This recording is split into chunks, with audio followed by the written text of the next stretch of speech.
Well, good afternoon. We didn't get much done this morning. We're having coffee with some folks from Master Feeds, and then I got out here. I made up 2 tons of pig feed. I had 2 more tons in the mill. I started unloading it, and then bang, bang, bang, bang, bang. So everything is turning. Everything except that vertical mixing auger. So if you're not a stranger to the channel, you've been watching for a while, we pretty much know what that means, right? That gearbox, I expect, has exploded. The only way to know how much damage is to get it out. So I got the ladder, that auger pulled away. This I gotta lift up out of the way. Okay, there we go, easy enough. Now, tuck this auger in past this tote so I don't rip it off when I drive ahead. That jack over there is already broken. It was frozen in the ice. Because I'm too stupid to know it was frozen in the ice. I tried to move it and it broke. So anyways, we're going to tow this over, put it up on the car ramps over there, those little cheap ones you buy from Canadian Tire or whatever. I'm gonna leave it outside. I'm not gonna put it in the shop. It doesn't deserve to go in the shop. It let me down. All right, so here we go. I always leave it attached to the tractor. I used to not put the hitch pin back in, but I actually had I had the jack give out one time, and the whole thing fell while I was still, like, the PTO was still going. Now, thankfully, it didn't fall too far or too crooked that it broke everything, but I didn't like that. I mean, I'm sure I was just inches away or millimeters away from the PTO shaft deciding to explode and leave the shaft when that happened. But anyways, there was no damage that time. So since then, because of the shaking and everything, I leave it attached to the tractor. But anyways, kind of frustrating. Any breakdown is, but you know, on the other hand, this mill's done a ton of feed, like hundreds of tons. So mills like this weren't designed for that. They were designed for like independent producers feeding a few hogs or whatever. They were not designed to be pumping through tons and tons and tons and tons. So we're lucky to get what we get. Find a good spot here. All right, so that is done. I also wanted to point out another interesting thing that I've experienced personally over the last few years, connecting with different folks, is being able to notice qualities in other people. Oh, I wrecked that one. That's okay, they were junk anyways.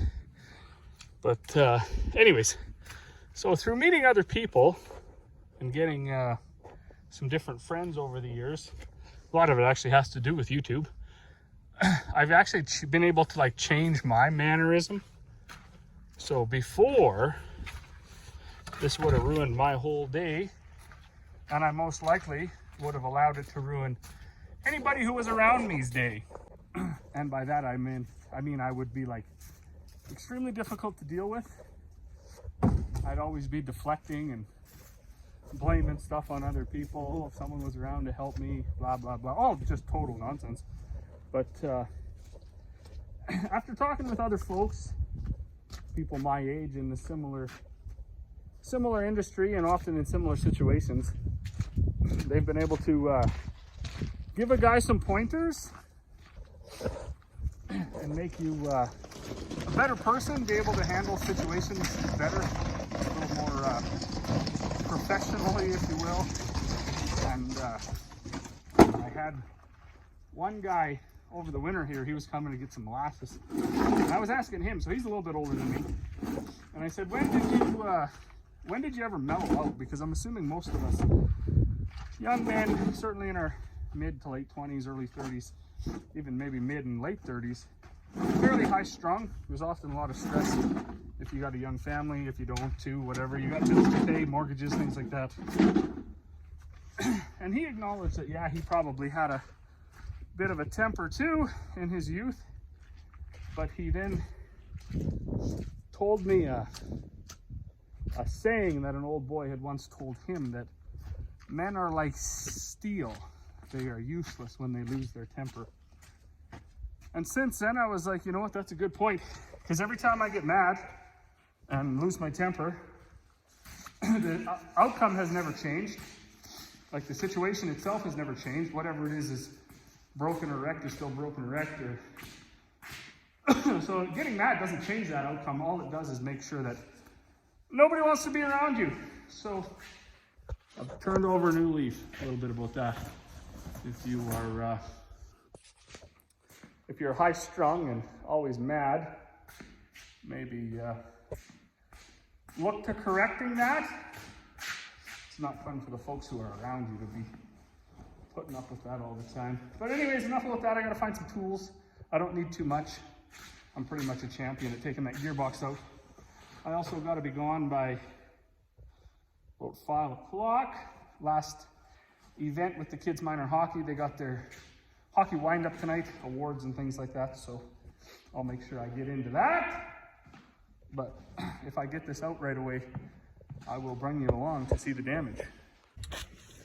All right, and just like that, I'm a champion at getting this gearbox out. I don't even need very many tools anymore, and it's been in and out so many times, nothing's ever seized up. So, but this is not good.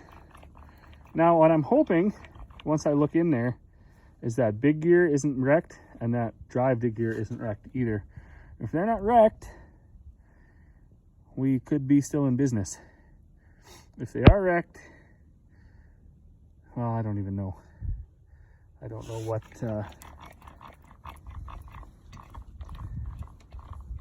I'm nervous to open it up, but let's get her opened up and see what it looks like. All right, well, I did dump the oil out. There was lots of oil in there. You can see this gear did get chewed up a little bit. I'm not going to worry about it. The big gear is fine. Doesn't look like it took any damage, but oddly enough, I don't see anything. There was no iron in there, so none of the bearings come apart. This one is loose, but I'm not sure it was... I almost have a feeling the part up in the tank is what's broken. I'm gonna have to look at that, probably. That would be not good, because I don't even know how that all comes apart. But anyways, I'm gonna get some gas, clean this out a little bit, see if I can see anything further, and then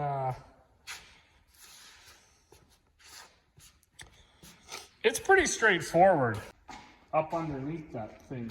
So I just don't know why that it was running so smooth while it was unloading. Like that gearbox wasn't even, you know, it went bang, bang, bang, bang, bang, bang, bang for a little bit, and then it was just running so smooth. So I don't know what the scoop is. I hope that thing's not broke, because that's going to be a new one. I don't even really know how to get it up out of there. We did have it apart before, but yeah, it wasn't very easy. I don't know, we'll see here, I guess. Hopefully it's not broken in there.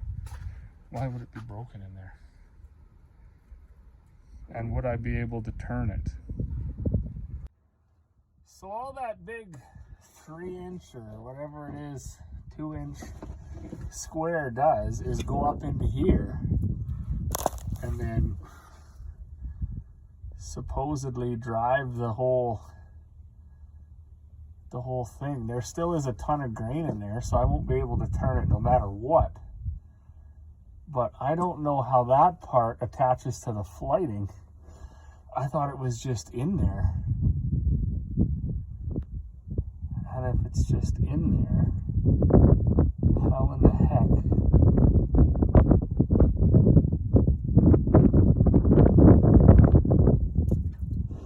I never did look. There's a bunch of iron right here or whatever. Maybe this, but this shaft didn't. I don't think it stripped out that shaft. Let me hammer that off and look. Maybe it did. All right. Well, I took some things apart. It wasn't making sense that there wasn't a tremendous amount of damage. I mean, there's a few nicks out of this gear. The big gear is virtually new, has no damage at all. You know, the odd, I don't know, maybe the odd little nick or something, but no, it feels pretty good.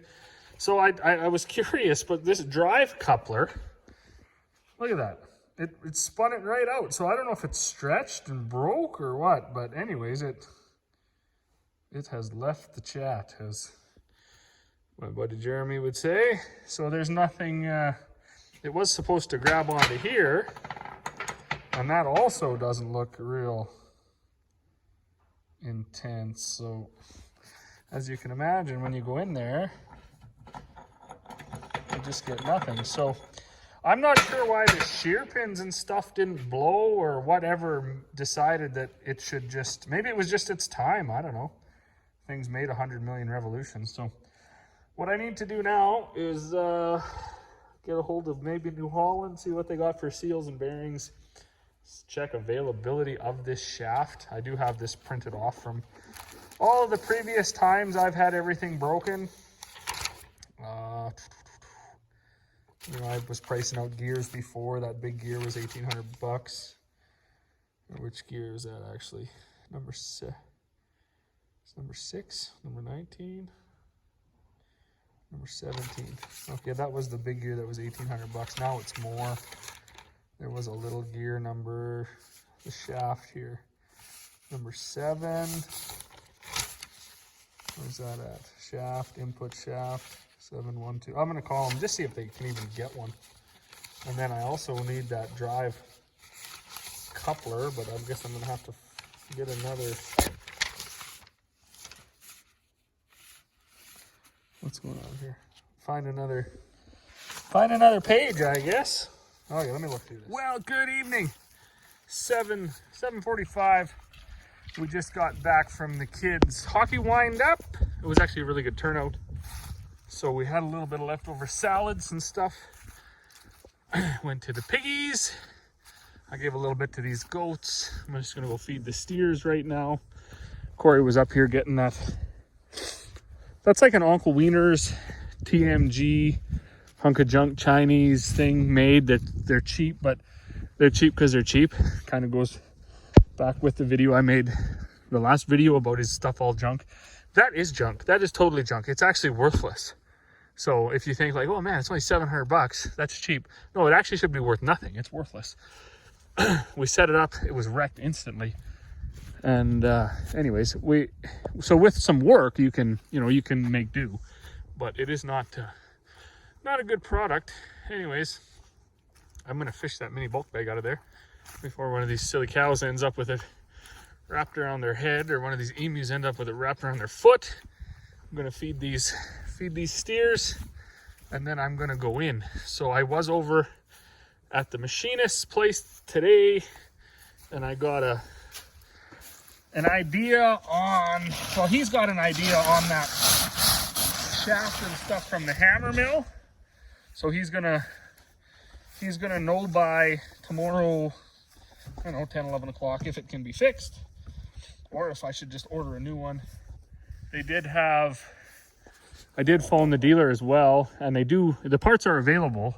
Just that the one part is in the States somewhere, and the other one is in Regina. So being it Easter weekend, even if you order it tomorrow, you're not seeing this stuff till Wednesday, Thursday of next week. So regardless of what we do, I'm going to hook up my old mill tomorrow and make half a dozen bags or so, try to get caught up on that. I know Dad was busy cleaning barley like crazy today, so probably by the end of the day tomorrow, he'll either be done or almost done. And then, yeah, then I'll have some some extra help down in the yard and stuff like that. We'll get the backhoe back hooked up with the forks on it for loading people out. Everything will be a lot more streamlined come next week, hopefully. And then we'll be pulling the drills out, well, we're planning on using both drills, but we're gonna pull one drill out anyways and get the anhydrous hooked up. Obviously, it's still way too wet to be doing any field work, but we can definitely get everything going. So, as always, thanks for watching, and we will see you all on the next one.